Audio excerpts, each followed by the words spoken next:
ఏది నోరు తెరు అని కృష్ణుణ్ణి అడిగిందట. అప్పుడు కృష్ణయ్య, అమ్మా మన్ను తినంగనే శిశువునో ఆకుంటినో వెర్రినో. నిద్రపోతున్నావేమిట్రా, ఊకొట్టడం లేదు? ఆయనమ్మా, ఏమిట్రా? చలపతి గారు లలితమ్మ దగ్గర ఒక పాట పాడాను, అది విని ఆమె ఏడుస్తూ వెళ్ళిపోయిందేమిటే. ఏం పాట పాడావురా? సీతమ్మ మరి వనవాసం లేదు. మరి ఇంకేం, సీతమ్మ వారి కథ అంటేనే కష్టాల తోరణం. ఎంతటి ఆదిలక్ష్మి అయినా ఆడజన్మ ఎత్తేసరికి అగచాట్లు తప్పలేదు. ఏ కష్టాలు ఆమె గుండెల్ని తాకాయో, తన బాధల్ని గుర్తుకు తెచ్చాయో. పిచ్చి తల్లి ఏడుస్తూ వెళ్ళిపోయి ఉంటుంది. అంటే ఆవిడ చాలా కష్టంలో ఉందా నానమ్మ? కష్టాలు కాక మరేమిట్రా, చిన్నతనంలోనే భర్త పోయాడు. అత్త మామల ఆదరించలేదు. గతి లేక అన్న పంచం చేర్చి ఆ వదిన తాటకిలా కాల్చుకు తింటుంది. ఏమిటో చస్తే గాని రాబందులు ముట్టం. కానీ ఈ బంధువులున్నారే, కాస్త పరిస్థితి చేయిదారితే బతికొండగానే పీక్కు తింటారు. అంటే ఆవిడ అలా కష్టాలు పడాల్సిందేనా? అందుకే ఏదైనా దారి చూపించమని ఆ భగవంతుడిని వేడుకోమన్నాను. ఆ గుడి ప్రాంగణం తుడుచు, ఆ మెట్లు కడిగు, ఇంత సేవ చేసుకుంటే మంచి జరుగుతుందని చెప్పాను. చదువుకున్న పిల్లలు, మనకున్న నమ్మకాలు వాళ్ళకు ఉంటాయా?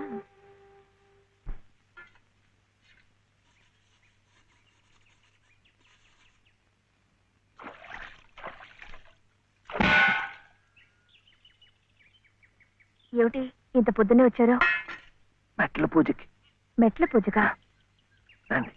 అరే ఏమిటిది?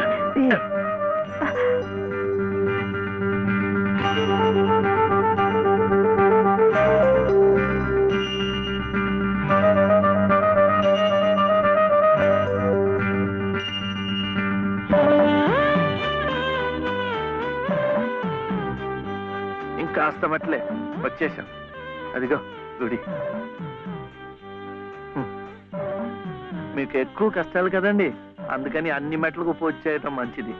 నేను సహాయం చేస్తానుగా, రండి. అబ్బాయి చలపతి, మొన్న నువ్వు నాకు 100 ఇచ్చావు. 100 నా బొంద. అది ప్లేడర్ గుమాస్తా పంటి కింద కూడా రాలేదు. ఇప్పుడు మరో 5% కావాలి. 500. 500 కాకపోతే 1000 ఇవ్వచ్చు. కానీ ఆయన కేసు కూడా సరిగ్గా వినలేదే. విండాయా? పెట్టలేదుగా. ఎద్దుకు మేత, ప్లేడర్కు ఫీజు పనికి ముందే పెట్టాలి. నువ్వు వెళ్ళి 5% పట్టరా, 500. అప్పుడు వింటాడు. వెళ్ళు. ఇంకా చూడు, ఈ కేసుని గానుగని తిప్పినట్టు తిప్పేస్తాను. బాబు, ఆయన అసలే గంతలు కట్టిన గానుగెద్దు, అక్కడికక్కడే తిప్పేసి ముంచేయగలడు. నాకేం వినపట్టలేదు. నీ నోటుకు వచ్చినట్టు నువ్వే వాక్కు. తవరు చదువుకున్నారు, మధ్యలో ఈ దళారిగాళ్ళు ఎందుకండి బాబు? ఇదిగో, నువ్వు నోరు వస్తావా? నువ్వు వెళ్ళవయా? అమ్మా బట్టలు వేస్తాలే. ఇదిగో ఏమేవు, కొబ్బరికాయ ఉంది కదా అని నెత్తికేసి రుద్దుకుంటే కొబ్బరి నువ్వు రాసుకున్నట్టు కాదు, చుట్టూ రాలిపోయి పుర్రెకి పుండు పడుతుంది. ఏమిటే? ఉతుకుదామని. ఇది ఉతికింది. అలాగే చదువు ఉంది కదా అని ప్లేటర్ దగ్గర వెళ్తే చాలదు. నాలాంటి అనుభవజ్ఞుడు పేచీ ఏమిటో విప్పి చెప్పి ప్లేటర్ గారి గోచి బిగించాలి. అప్పుడు ఆయన వెనక ముందు చూడకుండా కేసు వాదించి అవతల బారేస్తాడు. ఎవరినో ఉద్ధరించడానికి ప్లేటర్లు, కోట్లు, వారికి ముడుపు చెల్లించడానికి ఇంట్లో ఉన్నదంతా దానాలు, ధర్మాలు. నాకున్నదే ఒక గొలుసు, నేనివ్వను. అదే లలిత నీ అక్కయ్యో చెల్లెలో అయితే ఇలాగే మాట్లాడేదానివా? సాటి ఆడదానికి దాని బాధ ఏమిటో కష్టం ఏమిటో నాకంటే నీకే బాధ తెలుసుండాలి. అది తెలుసు కాబట్టి ఉన్న ఒక్క వస్తువు అయినా జాగ్రత్త పరచుకోవాలనుకున్నాను. పొద్దున్నే అన్నంగానే ఉన్నారంటే చంపుతాను, పొండి బయటికి. ఈ గొలుసైనా నా మెళ్ళ మీరు దిగేసిందేం కాదు, మా పుట్టింటి వాళ్ళు పెట్టింది. కనీసం ఇదైనా నా పిల్లలకు దక్కనివ్వండి. అలాగే నీ కన్న తండ్రి పెట్టినగా నీ కన్న బిడ్డలకే ఉంచుకో. నీ కట్టిన తాళ్ళు నాకు. అలాగే ఇస్తాను. ఈ మెళ్ళ ఓ తాడు ముడేయండి. పసుపు తాడు కాదు, ఉరితాడు. ఆ తర్వాత నా పిల్లలు దిక్కులేని అనాథలవుతారు. అప్పుడు మీ ఇష్టం వచ్చినట్టు మీరు చేసుకోవచ్చు. అడిగే వాళ్ళు ఉండరు. కనపడడం లేదా?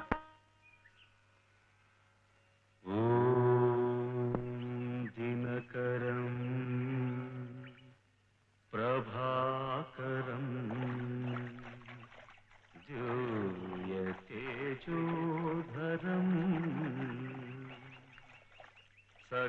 జగదాధారం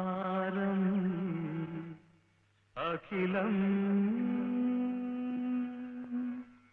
శశ్వత్ శుభకరం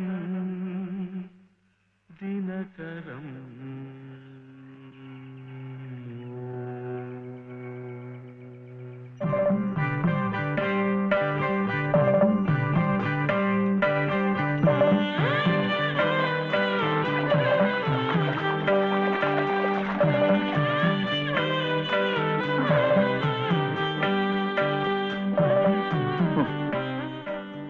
కాళ్ళు నొప్పి పెడుతున్నాయా? ఇంకా మెట్లే, దాంతో అయిపోతుంది. ఆ తర్వాత రోడ్ వస్తుంది, అక్కడ అక్కర్లేదు. ఇది అయిపోయింది. ఇది ఇక్కడ ఇట్రా, రండి రండి రండి రండి, ఇట్రా. నమస్కారం చలపతి బాబు. లలిత అమ్మా, లలిత లలిత లలిత అమ్మా. కాసేపు మాట్లాడకండి, అలవాట్లేదు కదా, అలసిపోయి పడిపోయి ఉంటుంది. మీరు ఇంటికి వెళ్ళండి, లేవగానే అన్ని మెట్లకు పూజ చేయించి నేను తీసుకొస్తాను. చేసే నిర్వాహకం చాలేవయ్యా. చిన్నప్పటి నుంచి అన్ని దేవుళ్ళని ఈ పసుపు కుంకుమలతోనే కొలిచిందే. ఏ దేవుడు దాన్ని పసుపు కుంకుమ నిలిపాడయ్యా? చాలు చాలే. అమ్మా లలిత, అమ్మా దా.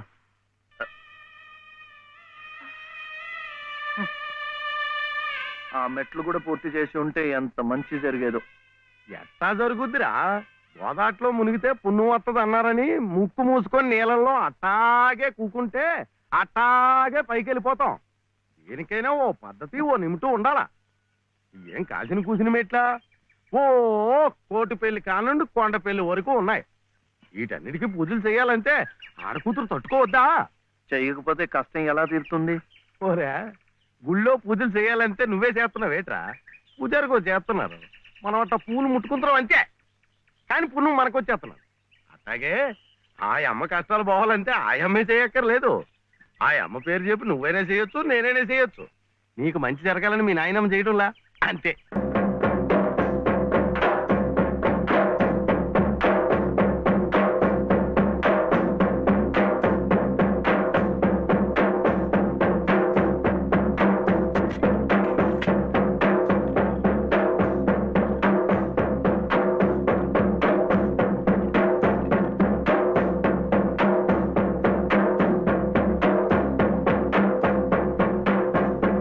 తీపి అంటే అది.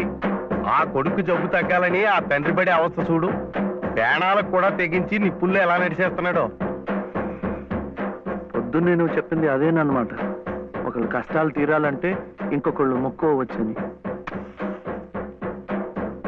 ఒరే ఒరే, నువ్వెక్కడికి రా? అమ్మా, శివయ్య ఎందుకు నీ చేత ఆ మెట్లని కడిగిచ్చాడు? మన మంచి కోసం.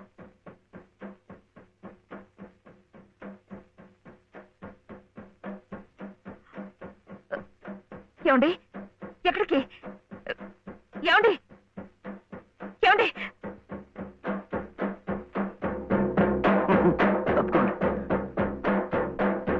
అల్లాకు బాగా దండం పెట్టుకుని మంచి తాయితు కట్టండి. సుబ్హానల్లాహ్ సుబ్హానల్లాహ్ లా ఇలాహా ఇల్లల్లాహు ముహమ్మద్ రసూలుల్లాహ్ సుబ్హానల్లాహ్ సుబ్హానల్లాహ్ సుబ్హానల్లాహ్ సుబ్హానల్లాహ్.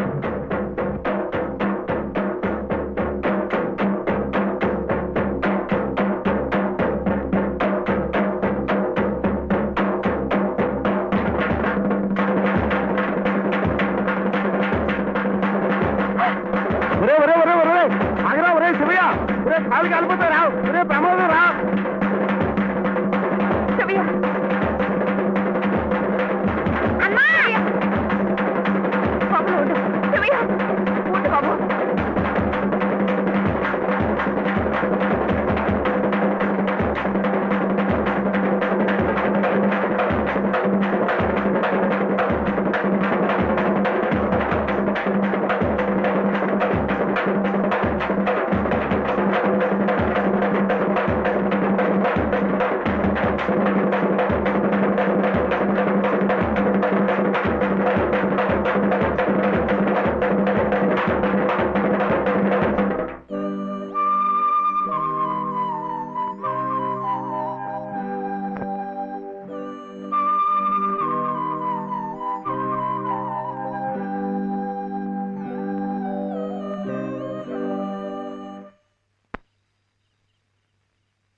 ఈ రాత్రికి మీరు ఇక్కడ ఉంటే మంచిదేమో. శివయ్య, ఒరే శివుడు, చూడు మీ నాయనమ్మ కంగారు పడుతోందిరా, చూడు. నాన్న, శివ ఎలా ఉందిరా?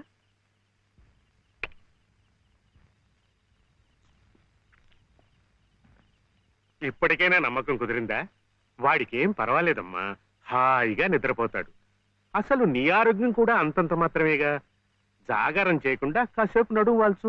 ఏం విశ్రాంతి తీసుకోవటం ఏమిటో, వీడిలాగే ఏదో ఒకటి నెత్తి మీదకి తీసుకురావడం, అది తీరేసరికి మరొకటి. ఈ సేవతోనే సరిపోతుంది. నువ్వు చాలా అదృష్టవంతురాలి రాజమ్మ. మనిషి స్వార్థాన్ని చంపుకుని ఏ ప్రతిఫలాన్ని ఆశించకుండా పరోపకారం చెయ్యాలంటే ఎంతో దీక్ష ఉండాలి, సాధన కావాలి. అలాంటి వాణ్ణి మనం యోగి అంటాం. మరి నీ మనవుడు ఏ ప్రతిఫలాన్ని ఆశించి నిప్పుల్లో దూకాడంటావు? వాడు దుమ్ము ధూళి అంటని స్వాతి ముత్యం, జన్మతః యోగి, మహాజ్ఞాని. అలాంటి వాడికి నువ్వు సేవ చేస్తున్నావు. ఇంతకంటే నీకేం కావాలి చెప్పు?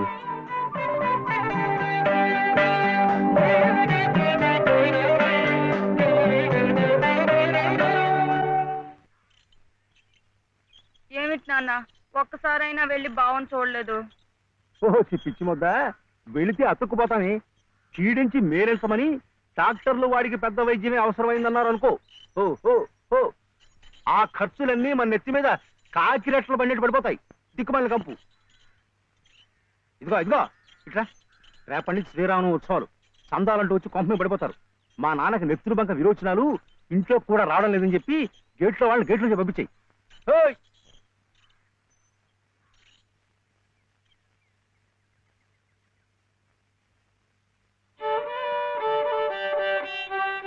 ఇట్లాగే ఇంకొక 2 రోజులు ఇంటి పట్టునుంటే ఇక ఆ తర్వాత నీ ఇష్టం.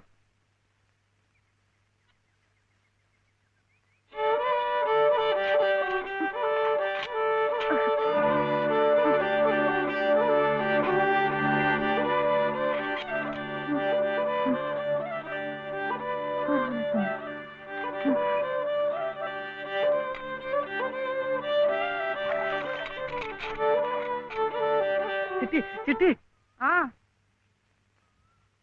ఏమిటి? చలపతి గారి ఇంటికి వెళ్ళి లలితమ్మ గారి వదిన మళ్ళీ బాధపడుతుందేమో అని చూసేస్తావా? ఏమిటి బావ నీ పిచ్చి? ముళ్ళకంప మీద కూర్చోబెట్టి గుచ్చుకుంటుందా అని అడిగినట్టుంది. ఆ దుర్గమ్మ ఈ జన్మలో మారు. చాలమ్మా.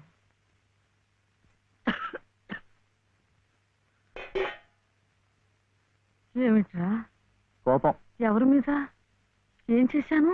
మెట్ల పూజ పూర్తి అవ్వకుండానే వాళ్ళ అన్నయ్య తీసుకెళ్లిపోయాడు. నువ్వేమో బాబా దగ్గర నుంచి సగంలోనే నన్ను లాక్కొచ్చేశావు. ఇంకా మంచేం జరుగుతుంది? ఒరే, నేనైనా నువ్వైనా వాళ్ళ అన్నయ్య అయినా అంతా నిమిత్త మాత్రులమేరా. ఆ గజేంద్రుణ్ణి రక్షించటానికి విష్ణుమూర్తి తరలొచ్చాడు చూడు, అలాగే లలితమ్మని ఈ ఊబిలోంచి బయటికి లాగటానికి ఎవరో మహానుభావుడు ముందుకు రావాలి. ధైర్యంగా మెళ్ళో తాళి కట్టి శాశ్వతంగా ఓ నీడ కల్పించాలి, తోడుగా నిలబడాలి. అదొక్కటేరా దారి.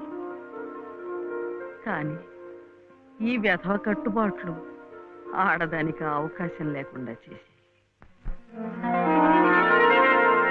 రామ కనవే మీరా, రామ కనవే మీరా, శ్రీ రఘురామ కనవే మీరా, రామ కనవే మీరా, రమణీలలామ నవలావణ్య సీమ ధరాపుత్రి సుమగాత్రి, ధరాపుత్రి సుమగాత్రి నడయాడి రాగా, రామ కనవే మీరా.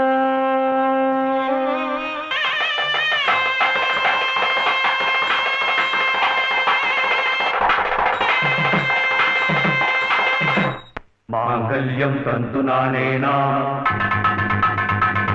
మమ జీవన హేతునా, కంఠే బధ్నామి సుభగే త్వం త్వం జీవ శరదస్యతం. ఏమిట్రా ఏమిటి నువ్వు చేసిన అదో పని? వెధ పని కాదు, మంచి పనే. మరి ఆమెకి మంచి ఎలా జరుగుతుంది? అందుకని దేవుడు తాళి కట్టవడం నువ్వు. ఊరుకోండి బాబు, ఊరుకోండి ఊరుకోండి. సంప్రోక్షణ చేద్దాం, ఏదో తెలియక చేశాడు. తెలిసే చేశాను. ఏడిసావు వెధవ, వెధవేషాలు నువ్వు. నాయనమ్మ చెప్పింది కదా, ఆమె కష్టాలు తీరాలంటే ఎవరైనా తాళి కట్టి తోడుగా నీడగా ఉండాలని.